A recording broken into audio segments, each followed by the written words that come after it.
நிகழ்ச்சியை வழங்குவதற்காக ஹேமா ராகேஷ். இன்னைக்கு குற்றம் குற்றமே நிகழ்ச்சியில 8ஆம் வகுப்பு மாணவி கழுத்தறுத்து கொலை, இரட்டை கொலை தொடர்பா 2 பேர்கிட்ட போலீசார் விசாரணை, ஆட்டோ டிரைவர் அடிச்சு கொலைன்னு பல குற்ற செய்திகளை பார்க்க இருக்கோம். வாங்க நிகழ்ச்சிக்குள்ள போகலாம்.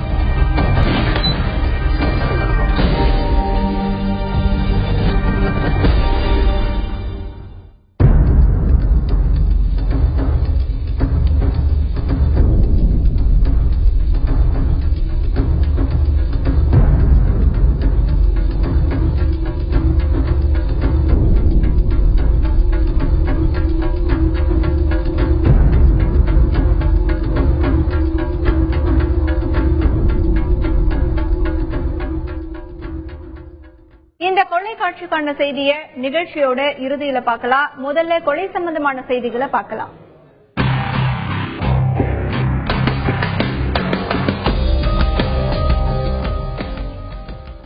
வீட்டுல தனியா இருந்த 8ஆம் வகுப்பு மாணவி கழுத்தறுத்து கொலை செய்யப்பட்ட சம்பவம் பரபரப்பை ஏற்படுத்தியிருக்கு. சேலம் சின்ன கொல்லப்பட்டியைச் சேர்ந்தவர் துரைராஜ். இவருக்கு கஸ்தூரின்னு மனைவியோ, ஹரிணி, தேஜாஸ்ரீன்னு 2 பசங்க இருக்காங்க. தேஜாஸ்ரீ தனியார் பள்ளியில 8ஆம் வகுப்பு படிச்சுட்டு வந்தாங்க. இந்த நிலையில வேலைக்கு போன துரைராஜ் திரும்பி வந்து பார்த்தப்போ வீட்டுல தனியா இருந்த தேஜாஸ்ரீ கழுத்தறுத்து கொலை செய்யப்பட்டு ரத்த வெள்ளத்துல கிடந்திருக்காங்க. இத பார்த்து அதிர்ச்சி அடைஞ்ச அவரு அழகாபுரம் போலீஸுக்கு தகவல் கொடுத்திருக்காரு. சம்பவ இடத்துக்கு வந்த போலீசார் சடலத்தை மீட்டு பிரேத பரிசோதனைக்காக அரசு மருத்துவமனைக்கு அனுப்பி வச்சாங்க. அக்கம் பக்கத்துல இருக்கிறவங்க கிட்ட போலீசார் விசாரிச்சிருக்காங்க. விசாரணையில துரைராஜோட வீட்டுக்கு 6 மணிக்கு அடையாளம் தெரியாத 2 பேர் வந்து போனதா சொல்லிருக்காங்க. அதுல ஒருத்தர் ஹெல்மெட் போட்டிருந்ததாகவும் இன்னொருத்தர் குல்லா போட்டிருந்ததாகவும் தெரிய வந்திருக்கு. துரைராஜ் வீட்டுக்கு அடிக்கடி வந்து போற நபர்கள் தான் தேஜஸ்ரீய கொலை பண்ணி இருக்கலாம்னு சொல்றாங்க. கொலைக்கான காரணம் தெரியல. 3 தனிப்படை அமைச்சு கொலையாளிகளை போலீசார் தேடிட்டு வராங்க.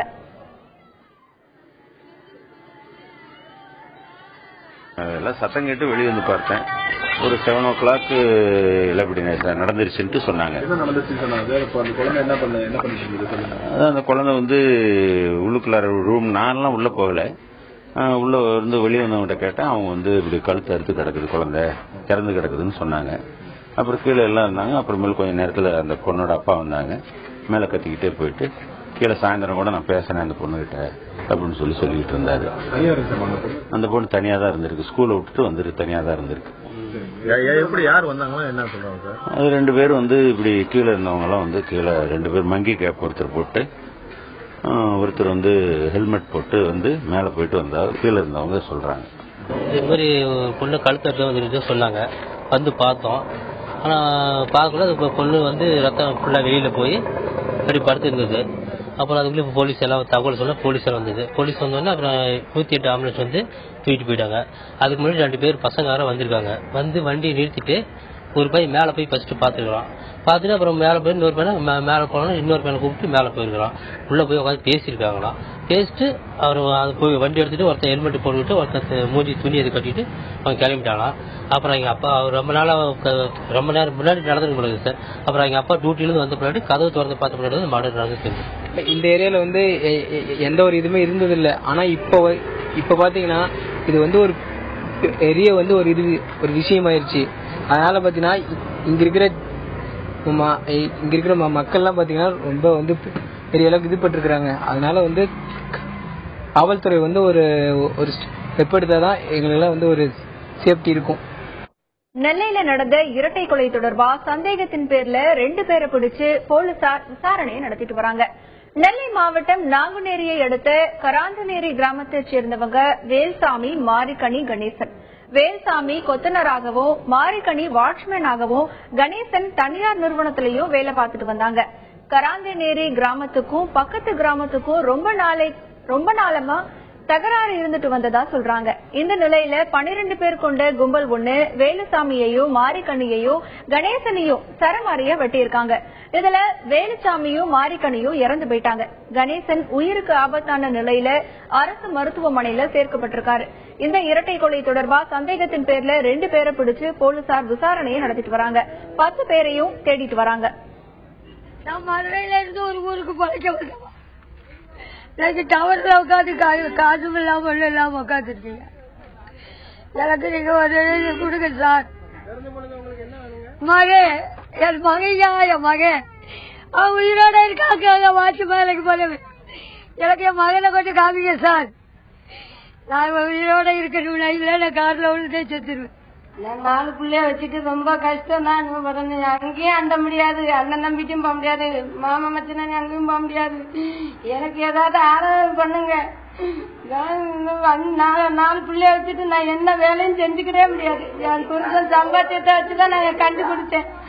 6 வயசுக்கு கண்டு கொடுத்துட்டு இருந்தேன். என் புருஷன் எந்த வம்பு தும்புக்கும் போக மாட்டாரு. கடைக்கு போயிட்டு வரேன் நீ தானே போனாரு. வரும்போதே சாச்சிட்டாங்களே.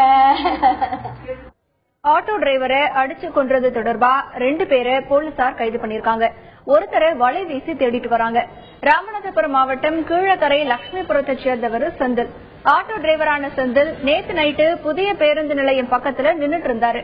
அப்போ குடிபோதையில அங்க வந்த ராமதாஸ், பஞ்சவர்ணம், முத்துக்குமார் இவங்க 3 பேரு செந்திலோட ஆட்டோவுல பயணம் செஞ்சிருக்காங்க. பணம் கொடுக்கறது தொடர்பா அவங்களுக்கும் செந்திலுக்கும் தகராறு ஏற்பட்டிருக்கு. இதுல ஆத்திரமடைஞ்ச ராமதாஸ், பஞ்சவர்ணன், முத்துக்குமார் இவங்க 3 பேரும் சேர்ந்து செந்தில அடிச்சு கொலை பண்ணிட்டாங்க. சடலத்தை காட்டு பகுதியில வீசிட்டு செந்தில் வச்சிருந்த பணத்தை எடுத்துட்டு அவங்க போயிட்டாங்க. இந்த கொலையை பத்தி வழக்கு பதிவு பண்ண போலீசார் ராமதாஸ், பஞ்சவர்ணம் இவங்க 2 பேரையும் கைது பண்ணிருக்காங்க. தலைமறைவான முத்துக்குமார அவங்க தேடிட்டு வராங்க. இரவு ஒரு 9 மணி இருக்கு. புது பேருந்து நிலத்திலிருந்து காஞ்சிபுரத்துக்கு வண்டி கட்டுறாப்புல ஒரு வாடகை பேசி போயிருந்தாரு. காஞ்சிபுரம் பள்ளிக்கூடத்துக்கு பின்னாடி இடத்துல அங்கே போய் இவர் இறக்கி விட்ட நேரத்தில் என்ன நடந்ததுன்னு தெரியல. இவர் அதுல இருந்து சுமார் 1 கிலோமீட்டர் தூரத்தில் கொண்டு போய் இவர் தாக்கப்பட்டு அங்கிருந்து இவரை வந்து கழுத்துல இதை வச்சு குத்தி இருக்காங்க. ஆயத்தை கொண்டு குத்தி பின்பு கட்டையை கொண்டு அடிச்சு அங்கிருந்து இன்னொரு 1 கிலோமீட்டர் தூரத்தில் கொண்டு இவர் வந்து இவரோட ஆட்டாவே அந்த 3 பேர் குறைச்சதா கூறப்படுகிறது. அதை 2 நபர் காலத்துக்கு தற்போது கைது செய்து வச்சிருக்காங்க. அதுல வந்து இவர் வந்து 1 கிலோமீட்டருக்கு அந்த தூரத்துல கொண்டு போட்டதில்ல அவர் தலையில பலத்த காயம் முடிஞ்சு அங்கேயே இறந்துட்டாரு. அதுல இருந்து இவர் வண்டியில உபகரணங்கள் அந்த ஸ்டெப்னியோட மாத்துரோத அந்த ஒளிபெருக்கி வெட்டி இதெல்லாம் அங்க கொள்ளையடிக்கப்பட்டிருக்கு. கொள்ளையடிச்சு இவங்க எங்க போனான்னு தெரியல. நிச்சயமா சமீபத்தில் ஒரு 2-3 மணி போல அந்த கொலை சம்பந்தமான 2 நபரை கைது பண்ணி காவல்துறை விசாரணை பண்ணிருக்காங்க. 3 நபர் வச்சிருக்காங்க. இன்னொருத்தர் போலீஸ் தேடி வந்திருக்கு. பெட்ரோல் ஊத்தி எரிச்சு கொலை செய்யப்பட்ட பெண் யாருன்னு அடையாளம் தெரிஞ்சிருக்கு. விழுப்புரம் மாவட்டம் உளுந்தூர்பேட்டையை அடுத்த காட்டுநெமிலி வாய்க்கால்ல பெண் சடலம் கிடந்திருக்கு. இத பார்த்த கிராம மக்கள் உளுந்தூர்பேட்டை போலீசுக்கு தகவல் கொடுத்தாங்க. அங்க போன போலீசார் பாதி உடம்பு எரிஞ்ச நிலையில இருந்த பெண் சடலத்தை மீட்டாங்க. அவங்க பெட்ரோல் ஊத்தி எரிச்சு கொலை செய்யப்பட்டது தெரிய வந்திருக்கு. கொலை செய்யப்பட்ட பெண் யார், இவங்களை யார் கொலை பண்ணனது, எதுக்காக கொலை பண்ணாங்கன்னு தெரியல. 2 தனிப்படை அமைச்சு கொலையாளிகளை போலீசார் தேடிட்டு வந்தாங்க. போலீஸ் விசாரணையில கொலை செய்யப்பட்டது கள்ளக்குறிச்சியை சேர்ந்த தீபா அப்படிங்கறது தெரிய வந்திருக்கு. 7 வருஷத்துக்கு முன்னாடி உளுந்தூர்பேட்டையை சேர்ந்த சிவா அப்படிங்கிறவரோட தீபாவுக்கு கல்யாணம் நடந்திருக்கு. இந்த நிலையில சிவாவோட உறவினரான ராஜா அப்படிங்கிறவருக்கும் தீபாவுக்கும் கள்ள தொடர்பு ஏற்பட்டிருக்கு. இதனால கணவன் சிவாவை விட்டு அவங்க தனியா வாழ்ந்துட்டு வந்திருக்காங்க. தீபா கொலை செய்யப்பட்டது தொடர்பா அவங்களுடைய கணவன் சிவா, கள்ளக்காதலன் ராஜா இவங்க 2 பேர்கிட்டையும் போலீசார் விசாரணை நடத்திட்டு வராங்க. பட்ட பகல்ல வீட்டோட பூட்டை உடைச்சு 20 சவர நகை, 5 கிலோ வெள்ளி, 3 லட்சம் ரூபாய் பணத்தை கொள்ளையடிச்சிட்டு போயிட்டாங்க. செங்கல்பட்டு பெரிய மணிக்கார தெருவை சேர்ந்தவர் பிரபாகர். பையன் கல்யாணத்துக்காக பிரபாகர் குடும்பத்தோட மதுரை வாயிலுக்கு வந்தாரு. நேற்று வீடு திரும்பினப்போ பூட்டு உடைக்கப்பட்டிருப்பதை பார்த்து அதிர்ச்சி அடைஞ்சாரு. இதை பத்தி செங்கல்பட்டு போலீசுக்கு அவர் தகவல் கொடுத்தாரு. போலீஸ் விசாரணையில வீட்டுல இருந்த 20 சவர நகை, 5 கிலோ வெள்ளி, 3 லட்சம் ரூபாய் பணம் கொள்ளை போனது தெரிய வந்துச்சு. பட்ட பகல்ல நடந்த இந்த கொள்ளை செங்கல்பட்டு பகுதியில பரபரப்பை ஏற்படுத்தியிருக்கு. வழக்கு பதிவு பண்ண போலீசார் கொள்ளையர்களை தேடிட்டு வராங்க. போன வாரம் தான் 60ஆம் கல்யாணம் ஆச்சு. 2 நாள்ல எங்க பெரிய பையன் கல்யாணத்துக்கு போயிருந்தோம். சொந்தக்காரன் கல்யாணம் முடிச்சுட்டு இன்னைக்குதான் வந்தோம். வந்து 1 மணிக்கு பார்த்தா வீடு பூட்டு உடஞ்சிருக்கு. 8 பீரோ உடஞ்சிருக்கு. இருக்கிற வெள்ளி பாத்திரம், 5 கிலோ வெள்ளி பாத்திரம், 10-20 சவரனுக்கு நகை போச்சு, 3 லட்சம் ரூபாய் பணம் போச்சு.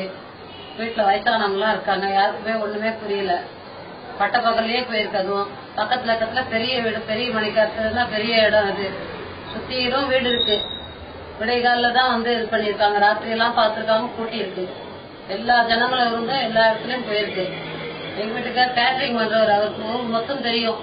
இந்த வீட்டுல யாரா இருக்காங்கன்ற எல்லாமே தெரியும். தெரிஞ்சு வந்து வந்திருக்காரு. போலீஸ்காரங்களா இருந்தும் எங்களுக்கு இவ்வளவு பெரிய ஆளுங்கெல்லாம் தெரிஞ்சிருந்தா எங்க வீட்லயே இந்த மாதிரி பண்ணிருக்காங்க. கோவில் உண்டியலை உடைச்சு 50,000 ரூபாய் பணத்தை கொள்ளையடிச்சிட்டு போனவங்களை போலீசார் வலை வீசி தேடிட்டு வராங்க. விழுப்புரம் மாவட்டம் மேல்மலையனூர் அருகே நொச்சலூர் அப்படிங்கிற கிராமம் இருக்கு. இந்த கிராமத்துல பழமையான மாரியம்மன் கோவில் இருக்கு. திருப்பணி வேலை காரணமா 3 வருஷமா கோவில் உண்டியல் திறக்கப்படாம இருந்திருக்கு.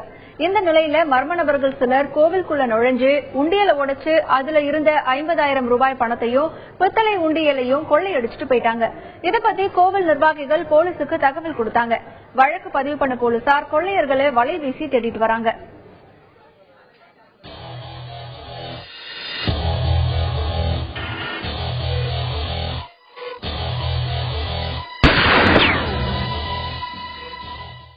அடகுக்கடை அதிபர் கொலை வழக்குல என்ஜினியரிங் மாணவர் உட்பட 5 பேரை போலீசார் கைது பண்ணிருக்காங்க. சிவகங்கை மாவட்டம் காளையார் கோவில் தாலுகாவிற்கு உட்பட்ட கொல்லங்குடியில கதிரேசன் அப்படிங்கிறவரு அடகு கடையை நடத்திட்டு வந்தாரு. இவரு போன மாசம் 31ஆம் தேதி வீட்டு கழிவறையில கை கால்கள் கட்டப்பட்ட நிலையில பணமா கிடந்திருக்காரு. இந்த சம்பவம் பத்தி விசாரணை நடத்த மாவட்ட காவல் கண்காணிப்பாளர் அஸ்வின் முகுந்த் உத்தரவிட்டாரு. அதன் பேர்ல 5 தனிப்படைகள் அமைச்சாங்க. இதுல கதிரேசன் வீட்டு பக்கத்துல இருக்கிற ராமச்சந்திரன் அந்த பகுதி விஏஓ கிட்ட சரணடைஞ்சிருக்காரு. இவரோட தகவலின் பேர்ல சசிகுமார், ஆல்வின், கர்ணன், அன்சார் அலி இவங்க 4 பேரையும் போலீசார் கைது பண்ணாங்க. கர்ணன் என்ஜினியரிங் படிக்கிற மாணவன். மீதி இருக்கிற 4 பேரும் டிப்ளமோ படிச்சவங்க. இவங்க கிட்ட போலீசார் தொடர்ந்து விசாரணையை நடத்திட்டு வராங்க. விசாரணையோட முடிவுல தான் கொலைக்கான காரணமும் தெரிய வரும். கடந்த 31ஆம் தேதி கதிரேசன் பிள்ளை சொல்லி ஒரு வயசான ஆளு, வயசு 88, அவர் ஒரு ஐஸ்வர்யா பேங்க் சொல்லி ஒரு பான் புரோக்கர் ஷாப் நடத்திருந்தாரு. அவர் நைட்டு 7:30 to 8:30 அந்த டைம்ல, ஈவினிங் டைம்ல அவர் கட்டி போட்டு கொள்ளை செஞ்சாங்க. அந்த கேஸ்க்கு இமீடியட்டா நம்ம DSP, town incharge, 3 inspectors and DSP training, அந்த மாதிரி ஒரு நம்ம சைபர் கிரைம் செல் ஒரு வச்சிருக்கோம். அந்த அவங்களுடைய டீம்ஸ் எல்லா டீம் இறங்கி ஒரு வேலை பார்க்கறதுக்கு 5 டீம் வேலை செஞ்சாங்க. அது ஆல்மோஸ்ட் கிட்டத்தட்ட 100 பேர் விசாரிச்சோம். இந்த எல்லா ஆங்கிள்ஸ்ல விசாரிச்சோம். Blind murder case. ஆனா கண்டிப்பா கண்டுபிடிக்கணும். அந்த ஒரு அவர் மேல சஸ்பெக்ட் பண்ணி 2 days நோட்டீஸ் பண்ணி வச்சிருந்தோம். அவருடைய டீடைல்ஸ் யார்கிட்ட பேசுறாரு, எப்படி பண்ற பார்த்துட்டு அவருக்கு ப்ரெஷர் கொடுத்த உடனே அவர் நேற்று விஓடி சரண்டர் ஆகி, லோக்கல் விஓடி சரண்டர் ஒரு கன்ஃபெஸ் பண்ணியிருக்காரு மேடம். அவருடைய இன்ஃபர்மேஷன் மற்ற 4 பேர் அவங்க இன்னொரு ரெஃபரன்ஸ் பண்றதுக்கு வரும்போது அவங்களுக்கு செக்யூர் பண்ணியிருக்கோம். இவங்க எல்லா பசங்கள் 5 பசங்களையும் படிச்சவங்க. அதுல ஒரு கர்ணன் சொல்லி ஒரு லோக்கல் ஒரு பையன் பிஇ படிச்சிருக்காரு, பிஇ மெக்கானிக்கல். மற்ற எல்லாம் டிப்ளமா இன்ஜினியரிங் படிச்சிருக்காங்க. ஒருத்தர் டிப்ளமா ஹோட்டல் மேனேஜ்மெண்ட் படிச்சிருக்காரு. எல்லா அவங்க ஜாப்ஸ் இருந்தாங்க. ஃபாரின் போனாங்க. அப்போ ஒருத்தருக்கு பழக்கை இருந்தாங்க. கொஞ்சம் இந்த டைம்ல பணம் இல்லை சொல்லிட்டு ஆஃபென்ஸ் பண்ணலாம் சொல்லி ராமச்சந்திரன் அவங்களுக்கு சொல்லி கொடுத்து வந்து இங்க ஆஃபென்ஸ் பண்ணாங்க. ஒரு ரெக்கி பண்ணிட்டு போனாங்க முன்னாடி. அதெல்லாம் நம்ம ரெக்கார்டை கொண்டு வந்திருக்கோம். எப்படி அவங்க வந்தாங்க, எப்போ வந்தாங்க, எப்படி பண்ணாங்க சொல்லிட்டு ஒரு எக்ஸலண்ட் கேஸ் டிடெக்ஷன். எல்லா 5 பேர். ஸோ என்னுடைய பாராட்டுகள். குற்றங்கள் நடக்காம இருக்க என்ன செய்யணும்னு பொதுமக்களுக்கு போலீசார் துண்டு பிரசுரம் மூலம் விழிப்புணர்வை ஏற்படுத்தியிருக்காங்க. தமிழகத்துல நாளுக்கு நாள் கொள்ளை சம்பவங்கள் அதிகரிச்சுட்டு வர்றதா செய்தித்தாட்கள்ல படிக்கிறோம், தொலைக்காட்சியிலையும் பாக்குறோம். குற்றங்களை தடுக்கவும் குற்றங்கள் நடக்காம இருக்கணும்னா என்ன பண்ணணும்னு நாமக்கல் சேந்தமங்கலம் போலீசார் வீடு வீடா போய் துண்டு பிரசுரம் கொடுத்து விழிப்புணர்வை ஏற்படுத்தியிருக்காங்க. வீட்டை பூட்டிட்டு வெளியே போகும்போது நகை பணத்தை வங்கி லாக்கர்ல வச்சுட்டு போகணும். வணிக வளாகத்துல சிசிடிவி கேமராவை கண்டிப்பா பொருத்தணும். அதிக நகையை போட்டுட்டு பெண்கள் தனியா சாலையில நடந்து போக கூடாதுன்னு அறிவுறுத்தியிருக்காங்க. நாமக்கல் மாவட்டம் சேந்தமங்கல காவல் நிலைய எல்லைக்குட்பட்ட பகுதிகளில் குற்றங்கள் எதுவும் நடவாமல் தடுப்பதற்காக பெண்கள் நகைகள் அணிந்து செல்லும் போது கவனமாகவும் பாதுகாப்பாகவும் செல்வதற்காகவும், அது வீட்டில் வெளியிருந்த பொருட்களை வைத்து பூட்டிவிட்டு வெளியில் செல்ல வேண்டாம் என்பதற்காகவும், சந்தேக நபர்கள் அந்த பகுதியில் வந்தால் காவல் நிலையத்தில் தகவல் தெரிவிக்க வேண்டும் என்பதற்காகவும் துண்டு பிரசுரங்கள் அச்சடிக்கப்பட்டு பொதுமக்களுக்கு விழிப்புணர்வை ஏற்படுத்தும் வகையில் துண்டு பிரசுரங்கள் இதுவரை 2000 துண்டு பிரசுரங்கள் வழங்கப்பட்டு வருகிறது. மேலும் இருவர் வந்து செல்லும் காவலர்கள் மூலமாகவும் இருவர் வந்து செல்லும் அதிகாரிகள் மூலமாகவும் துண்டு பிரசுரங்கள் வீடு வீடாக சென்று வழங்கப்படுகிறது. மேலும் ஈவினிங் ரவுண்ட்ஸின் போதும் துண்டு பிரசுரங்கள் வழங்கப்பட்டு வருகிறது. இது காவல்துறை மூலம் எந்த அளவுக்கு வந்து குற்றங்கள் நடாமல் தடுப்பதற்காக துண்டு பிரசுரங்கள் வந்து எவ்வளவு வழங்க முடியுமோ அந்த அளவுக்கு வந்து சிறப்பாக சீரிய முறையில் வழங்கப்படும். சேந்தமங்கலம் காவல்துறை சார்பா எங்களுக்கு இந்த நோட்டீஸ் கொடுத்திருக்காங்க. நாங்க இதை படிச்சு பார்த்ததுல எங்களுக்கு ரொம்ப யூஸ்ஃபுல்லா இருக்கு. நாங்க இதை நாங்களும் யூஸ் பண்ணிக்கிறோம். இதை நாங்க பக்கத்துல இருக்கவங்களுக்கும் சொல்லி விழிப்புணர்வு ஏற்படுத்துற மாதிரி நாங்க சொல்லிக்கிறோம். இதுல பொதுமக்கள் வீட்டை விட்டு போகும்போது பணத்தை லாக்கர்ல வச்சுட்டு போக சொல்லியிருக்காங்க. பீரோல வைக்க வேண்டாம் அப்படின்னு சொல்லியிருக்காங்க. சிசிடிவி கேமரா, பேட்டரி, ஹோட்டல்லாம் பொருத்தணும்னு சொல்லியிருக்காங்க. இது நாங்க ரொம்ப யூஸ்ஃபுல்லா இருக்கும். இதுல வந்துட்டு போலீஸ் ஸ்டேஷன் நம்பர் மட்டும் இல்லாம அவங்களோட பர்சனல் நம்பரையும் எங்களுக்கு கொடுத்திருக்காங்க. அது ரொம்ப யூஸ்ஃபுல்லா இருக்கும். பில்டிங் கான்ட்ராக்டர் வீட்டில இருந்து 63 சவரன் நகையையும் 1.5 லட்சம் ரூபாய் பணத்தையும் கொள்ளையடிச்சிட்டு போன கணவன் மனைவியை போலீசார் கைது பண்ணிருக்காங்க. தூத்துக்குடி குருஸ்புரத்தை சேர்ந்தவர் சூசையா.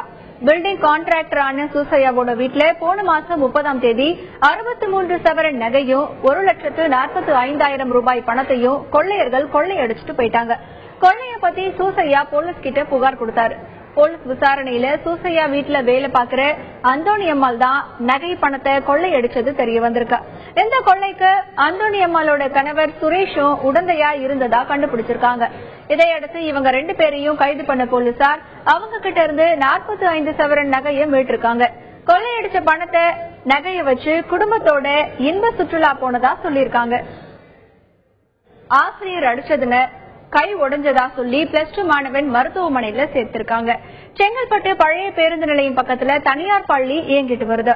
இந்த பள்ளியில படிக்கிற சாலமன் அப்படிங்கிற +2 மாணவன் உடல்நிலை சரியில்லாததுனால 11ஆம் தேதி பள்ளிக்கு போகலன்னு சொல்றாங்க. 12ஆம் தேதி வழக்கம் போல சாலமன் பள்ளிக்கு போயிருக்காரு. வகுப்பறைக்கு வந்த ஐசக் அப்படிங்கிற ஆசிரியர் 11ஆம் தேதி பள்ளிக்கு வராததை கண்டிச்சு மாணவன் சாலமனை அடிச்சதா தெரியுது. ஆசிரியர் அடிச்சதுனால மாணவனோட கை உடைஞ்சிட்டதா சொல்றாங்க. இதையடுத்து அந்த மாணவன் செங்கல்பட்டு அரசு மருத்துவமனையில அனுமதிக்கப்பட்டிருக்காரு. நான் வந்து நேற்று லீவ் போட்டேன் சார்.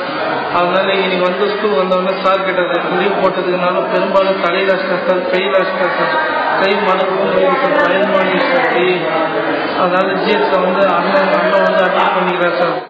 மாணவனை ஆசிரியர் தாக்குனதா வாட்ஸ்அப்ல வெளியான செல்போன் வீடியோ காட்சி வெறும் வதந்தின்னு தனியார் பாலிடெக்னிக் கல்லூரி நிர்வாகம் மறுத்திருக்கு. நாமக்கல் மாவட்டம் ராசிபுரத்துல இருக்கிற தனியார் பாலிடெக்னிக் கல்லூரியில படிக்கிற மாணவனை ஆசிரியர் ஒருத்தர் சரமாரியா அடிக்கிறது மாதிரியான வீடியோ ஒண்ணு வாட்ஸ்அப்ல வெளியாகி பரபரப்பை ஏற்படுத்துச்சு. இதை பத்தி சம்பந்தப்பட்ட கல்லூரி கிட்ட கேட்டப்போ இது போல ஒரு சம்பவம் நடக்கலன்னு கல்லூரி நிர்வாகம் மறுத்திருக்கு. ஆசிரியர் தினத்துக்காக எடுக்கப்பட்ட குறும்படத்தை யாரோ ஒரு சிலர் வாட்ஸ்அப்ல தவறா பதிவேற்றம் பண்ணதா கல்லூரி தரப்புல விளக்கம் சொல்றாங்க. 2013ஆம் வருடம் செப்டம்பர் மாதம் 7ஆம் தேதி ஆசிரியர் தின விழாவின் போது ஆசிரியர்கள் சார்பாக மாணவர்களுக்கு ஆலோசனைகள் மூலம் இனி நல்ல கல்வியை கொடுக்க வேண்டும் என்ற கருத்தின் அடிப்படையில் ஒரு குறும்படம் தயாரித்து போட்டு காண்பிக்கப்பட்டது. அந்த படத்தில் வரும் ஒரு சில காட்சிகளை யாரோ எங்களுடைய நிறுவனத்தின் வளர்ச்சிக்கு எதிராக நினைக்கும் ஒரு சிலர் அதனை மட்டும் எடிட் செய்து தனியாக இது போல ஊடகங்களில் வெளியிட்டிருக்கிறார்கள். இது மிகவும் வருந்தத்தக்கது. தனியார் நிதி நிறுவனம் ஒண்ணு 10 கோடி ரூபாய் மோசடி பண்ணதா சொல்லி பாதிக்கப்பட்டவங்க புகார் கொடுத்திருக்காங்க. தமிழகம் முழுவதும் செயல்பட்டு வரும் தனியார் நிறுவனம் ஒண்ணு பொதுமக்கள் கிட்ட இருந்து பணத்தை வசூல் பண்ணி ஏமாத்தினதா சொல்லி நீதிமன்றத்துல வழக்கு தொடர்ந்திருக்காங்க. இந்த நிலையில இந்த நிறுவனம் தேனி மாவட்ட மக்கள் கிட்ட சுமார் 10 கோடி ரூபாய்க்கும் மேல பணத்தை வசூல் பண்ணதா சொல்றாங்க. ஆனா முதலீடு செய்த பணத்தை திருப்பி தரலன்னு பாதிக்கப்பட்டவங்க சொல்றாங்க. இதனால அவங்க போலீஸ் கிட்ட புகார் கொடுத்திருக்காங்க. சீட்டு நடத்தி 45 லட்சம் ரூபாய் மோசடி பண்ணதா கணவன் மனைவி மேல பாதிக்கப்பட்டவங்க போலீஸ் கிட்ட புகார் கொடுத்திருக்காங்க. மயிலாடுதுறை கூரைநாடு 63பேட்டையை சேர்ந்தவங்க ராஜி. கணவன் மனைவியான இவங்க 2 பேரும் 7 சீட்டு நடத்தி வந்திருக்காங்க. இவங்க கிட்ட அந்த பகுதியை சேர்ந்த பெண்கள் சீட்டு போட்டதா தெரியுது. ஆரம்பத்துல வாடிக்கையாளர்களுக்கு பணம் கொடுத்துட்டு இருந்த இவங்க கடந்த சில மாதங்களா பணத்தை கொடுக்கலன்னு சொல்றாங்க. தொடர்ந்து பொதுமக்கள் பணம் கேட்டதுனால கடந்த செப்டம்பர் மாசம் வீட்டை காலி பண்ணிட்டு போயிட்டாங்க. இவங்களால பாதிக்கப்பட்ட பொதுமக்கள் நாகப்பட்டினம் மாவட்ட காவல்துறை கண்காணிப்பாளர் கிட்ட புகார் கொடுத்திருக்காங்க. ராஜிங்கிறவர் ஒரு கடந்த 2 வருஷ காலமா சீட்டு நடத்தி நூதன முறையில மோசடி பண்ணிட்டு இருந்தாரு. அவர் வந்து பலமுறை நாங்க போட்டு சீட்டு போய் பணம் கேட்கவும் பணம் இல்ல நான் அப்படின்னு சொல்லி தரேன்னு சொல்லி ஏமாத்திட்டு இருந்தாரு. திரும்ப ஆள் தலைமறைவாயிட்டாரு.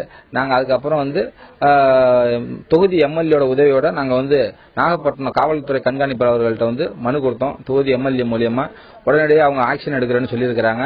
எங்க இந்த தொகுதி இழந்தவங்களுக்கு உரிய நிவாரணம் வழங்கணும். ஏமாற்றப்பட்டவர் வந்து கைது பண்ணி உடனடியாக அவர் மேல சட்டப்பூர்வமான நடவடிக்கை. ராஜி என்பவர், கஸ்தூரி, ராஜி என்பவர், மதி என்பவர் 3 பேரும் எங்க ஊர்ல 15 வருஷம் கிட்ட இருந்தாங்க. மிகவும் நம்பிக்கையோட எங்கள்கிட்ட பேசிட்டு பழகிட்டு இருந்தாங்க. அவங்கள்ட்ட ஆரம்பத்துல நாங்க சீட்டு போட்டோம். 3 வருஷத்துக்கு முன்னாடி ஒரு சீட்டு பணத்தை மட்டும் ஒழுங்காக கொடுத்தாங்க. மறுபடியும் 50,000 சீட்டு போட்டோம்.